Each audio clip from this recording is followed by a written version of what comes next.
जियाउर रहमान। बिस्मिल्लाहिर्रहमानिर्रहीम। माननीय अध्यक्ष जी, आपका बहुत बहुत शुक्रिया कि आपने मुझे इस महत्वपूर्ण बिल पर बोलने का मौका दिया और मुझे उम्मीद है कि आपका संरक्षण मुझे मिलेगा कि मैं अपनी बात को मुकम्मल कर सकूं।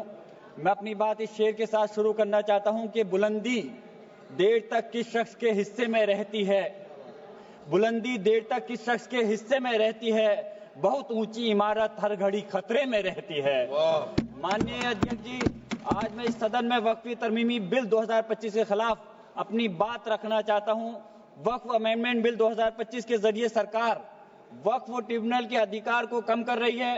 वक्फ बोर्ड के अधिकार में भी काफी कम किए जा रहे हैं। वो इसलिए कि ताकि वक्फ बोर्ड की संपत्ति को आसानी से सरकार अपने कंट्रोल में कर सके, जिसको कि हम बर्दाश्त नहीं करेंगे।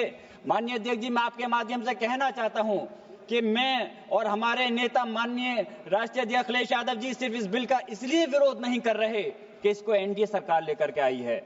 हम इस बिल का विरोध इस वजह से कर रहे हैं क्योंकि ये हमारे मुस्लिम समाज को तोड़ने का काम है, हमारे मुस्लिम समाज को कमजोर करने का काम है और इस देश के अंदर विकास में रोधा उत्पन्न करने का काम है। माननीय अल्पसंख्यक मंत्री जी कह रहे थे कि विपक्ष गुमराह कर रहा है, बल्कि हकीकत यह है विपक्ष गुमराह नहीं कर रहा इस बिल के ऊपर, बल्कि आप लोग गुमराह कर रहे हैं। आप लोग गुमराह कर रहे हैं इस सदन को, आप लोग गुमराह कर रहे हैं इस समाज को, इस देश को। आपकी सरकार का नारा था का सबका साथ सबका विकास। मैं पूछना चाहता हूं, ये आपका नारा खोखला है। मुस्लिम समाज को टारगेट करके नुकसान पहुंचाने की आपकी मंशा साफ हो गई है। माननीय गृह मंत्री जी श्री अमित शाह साहब भी यहाँ बैठे हुए हैं। मैं कहना चाहता हूं कि माननीय अल्पसंख्यक मंत्री जी कह रहे थे कि जब वो चुनाव में गए थे तो उनसे कहा गया कि वक्फ बिल को लेकर के आया जाए, इसलिए लाए हैं। तो चुनाव के समय तो उनसे ये भी कहा गया था कि 2 करोड़ रोजगार दिया जाए, महंगाई कम की जाए, भ्रष्टाचार कम किया जाए। हमारे लोगों को उस चीज की जरूरत है, वो क्यों नहीं देते? मैं कहना चाहता हूं कि इस देश का मुसलमान दुश्मन नहीं है, इस देश का मुसलमान वफादार है, इस देश की तरक्की चाहता है, इस देश का विकास चाहता है। और हमारे बुजुर्गों ने लाखों की तादाद में इस देश को आजाद कराने के समय अपनी जान माल की कुर्बानियां देकर के साबित किया था। देश का जब बंटवारा किया था माननीय अध्यक्ष जी, तो उस वक्त अगर जो मुसलमानों को प्यार था पाकिस्तान से वो चले गए, जिनको इस हिंदुस्तान से प्यार था, वफा थी, वो आज इस हिंदुस्तान के अंदर है।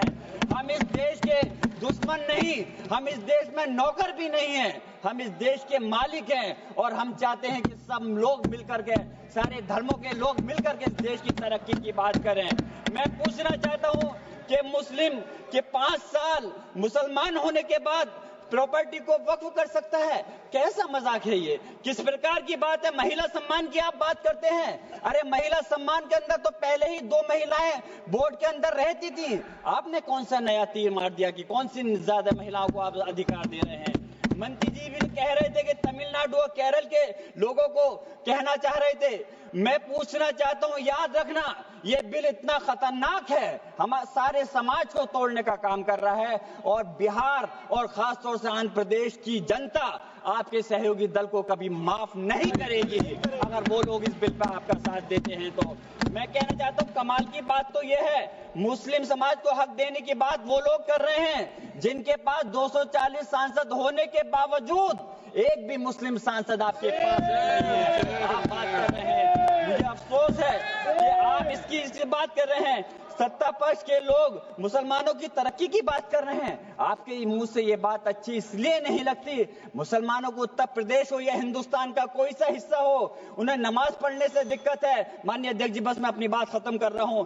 अजान से दिक्कत है, मदरसों से दिक्कत है, मुसलमानों के कारोबार से दिक्कत है, मुसलमानों की स्कॉलरशिप को बंद कर रहे हैं और उसके बाद वक्फ के माध्यम से मुसलमानों को हक दिलाने की आप बात कर रहे हैं। मेरा कहना है कि जिस क्या देश में माननीय न्यायालयों के अंदर पहले से मुकदमों की कमी है जो नए इस बिल को लाकर के नए जन्मों को विवाद दिया जा रहा है? आप वैसे तो संवैधानिक प्रक्रिया पर यकीन रखते हैं, आप कहते हैं कि संवैधानिक प्रक्रिया के तहत ही हर बूथ में चुनना चाहिए, तो मैं वक्फ बोर्ड के अंदर क्यों आप नॉमिनेट करके सदस्यों और अध्यक्ष को नॉमिनेट करके सरकार के कंट्रोल में करना चाहते हो? मैं अपनी बात खत्म करते हुए मैं सरकार से कहना चाहता हूं, आपके माध्यम से माननीय अध्यक्ष जी कि इस बिल को वापस लेना चाहिए। इस बात की वाजिब चिंता है कि यह विधेयक नौकरशाही की ज्यादती को बढ़ावा दे सकता है, जिससे मुस्लिम कम्युनिटी में विश्वास कम हो सकता है। संस्कृति और मजहबी विरासत की हिफाजत कभी भी प्रभावित नहीं होनी चाहिए। आप अलग से मुस्लिम संस्था के आखिरी बात माननीय अध्यक्ष जी, आखिरी बात मैं कंक्लूड कर रहा हूं। मैं पूछना चाह रहा हूं कि दूसरे समुदाय के लोगों को वक्फ बोर्ड के अंदर रखने का क्या मतलब बनता है? क्या आप दूसरे मजहबी संस्थाओं के अंदर मुस्लिम समाज को भी रखने का काम करेंगे? तो इसलिए इस प्रकार का भेदभाव, नफरत की दीवार खड़ी मत करिए। इस देश की तरक्की के लिए सब लोगों को मिलकर के साथ चलना पड़ेगा। मैं अपनी बात इस शेर के साथ खत्म कर रहा हूं माननीय अध्यक्ष जी कि ये इंसान के बनाए हुए काले कानून, ऐसे कानून से नफरत है, अदावत है मुझे। इनसे हर सांस में तहरीक बगावत है मुझे। बहुत बहुत शुक्रिया माननीय अध्यक्ष।